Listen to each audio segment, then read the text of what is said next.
Hi everyone!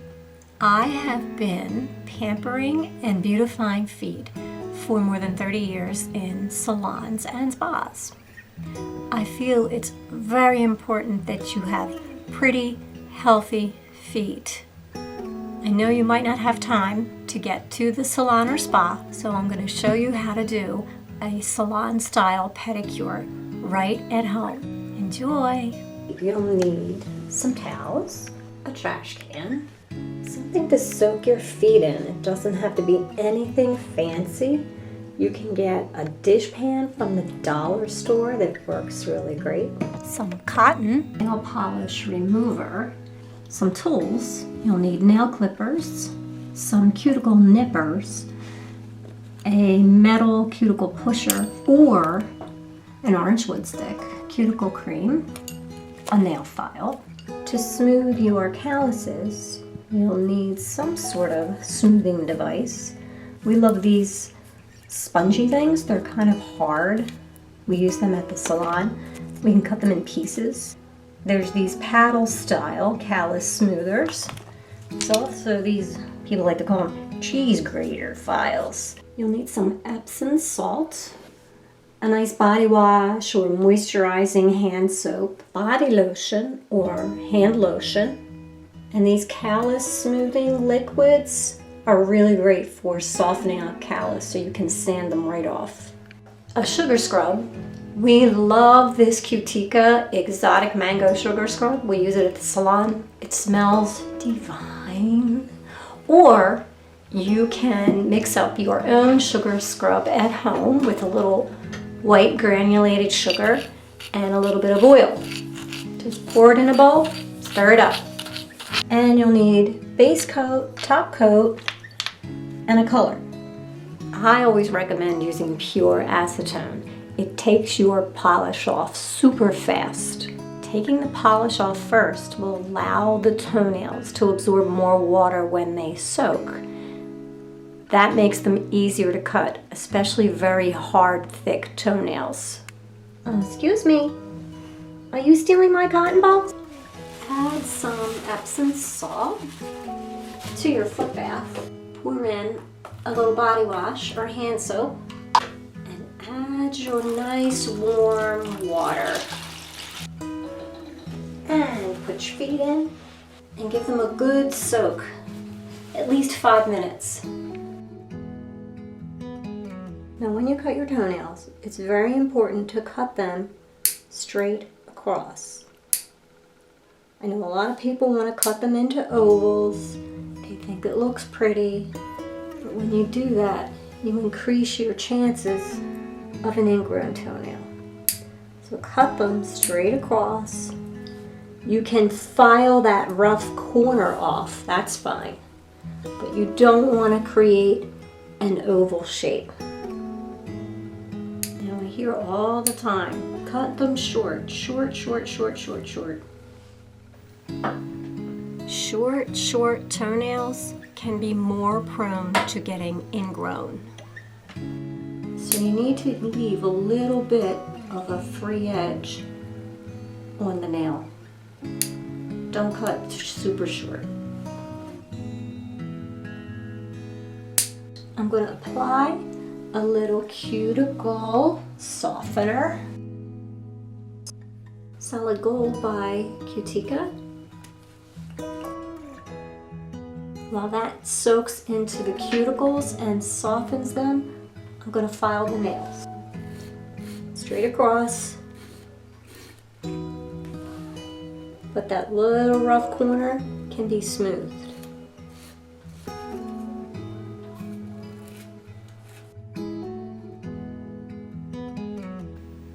If your toenails are very ridgy and thick, use your nail file to buff the surface of the nail to smooth it out a bit. Now I'm going to work on the cuticles and all the skin surrounding the nail. You can use an orange wood stick. I'm going to use this metal pusher. Now your cuticle nippers. You don't want to cut all the way around the cuticle. You're only going to cut what's loose and sticking up. So you're probably not going to use these very much at all. Push all the dead skin that's stuck on the nail back. It's going to be soft. It's going to be kind of white looking. Just keep working it and working it. Getting all that cuticle off will give you a better nail polish job. And it makes the nail look prettier. Go under the nail, but you don't want to dig in back there. Just very gently. This pointed side, don't use it. Stick with the flat side. Just work all that dead skin off.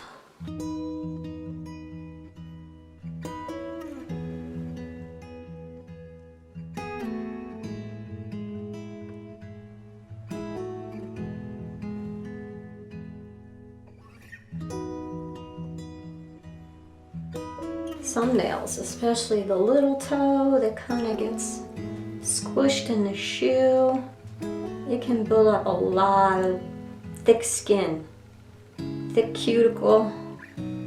Just keep massaging that cuticle pusher or orange wood stick around and just work off all that dead skin. I'm going to dip my foot, give it a quick rinse. Now I'm just going to check for any little pieces of skin that are sticking up that can nip right off.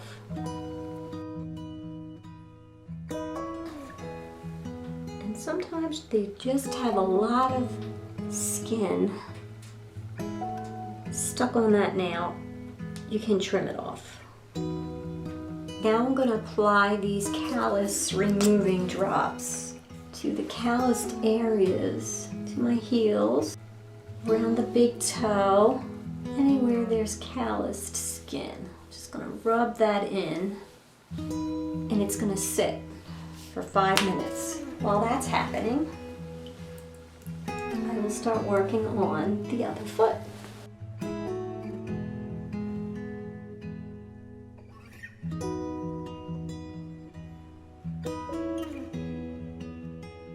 That will sit while I scrub the other foot. When you have really thick, hard calluses that need some super smoothing, start with the rough side of the callus smoother and finish with the smooth side. The smooth side will smooth out, kind of polish up the skin that's been roughed up by this rough side. To work off this dead skin, this callus.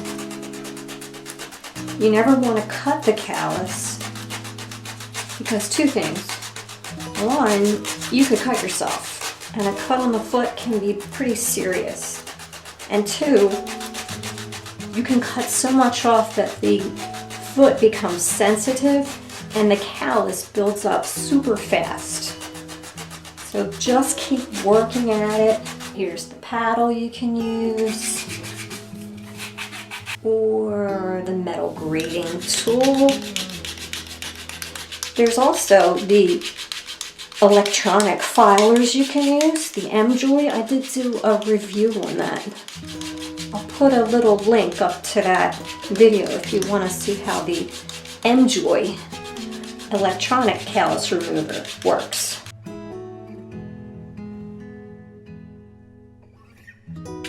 Alright, now that well scrubbed foot is going back in the water. And I'll work on the next foot.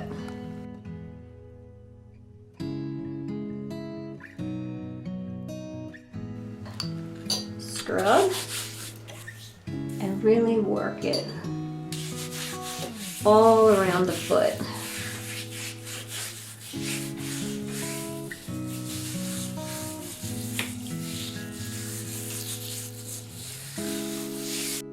Get between the toes because dry skin can build up in there. Top of the foot, bottom of the foot. And then it goes right back in the water for a rinse. The next foot, scrub. And back in the water. I'm going to dry both feet. And then I'll move that water out of the way. Get a nice bit of lotion in your hands. Massage it between your hands.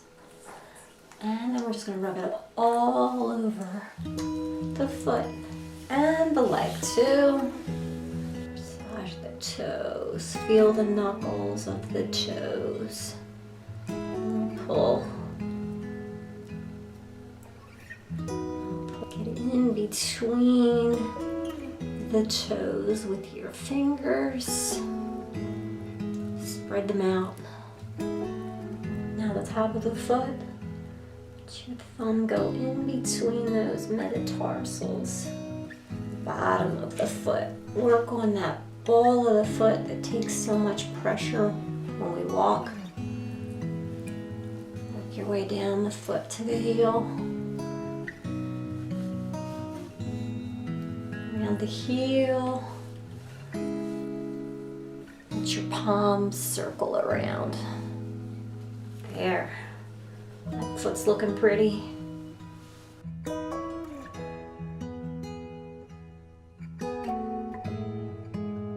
Now these well-massaged feet are ready for nail polish. Before we polish, we need to remove all of that oil off of the nail so the nail polish will stick better.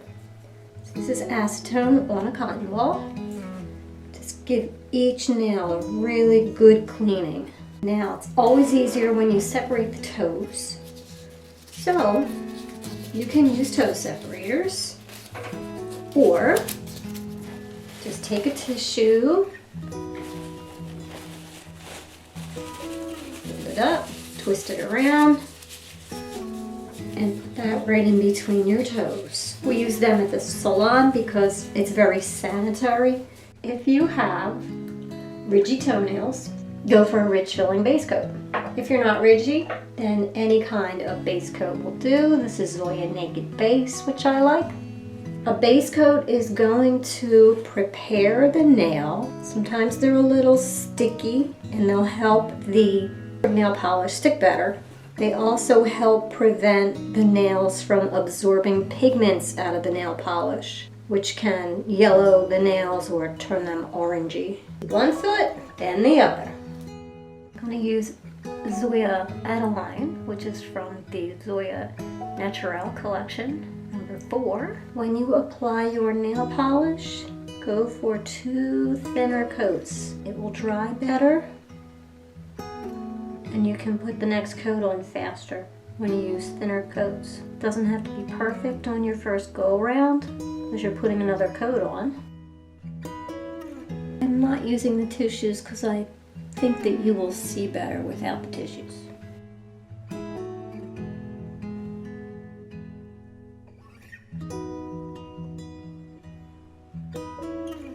Second coat.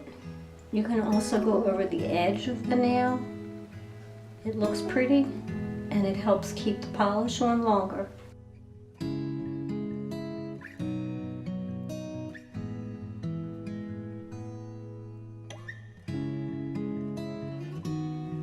A little top coat to add shine and durability.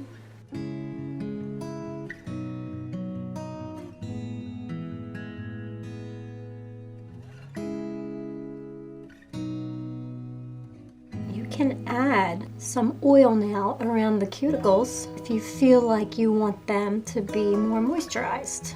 There they are, my professionally pedicured feet at home with a nice shiny color. Be sure to like this video and subscribe for more self-care videos and more pretty nail polish colors. Thanks for watching. See you next time.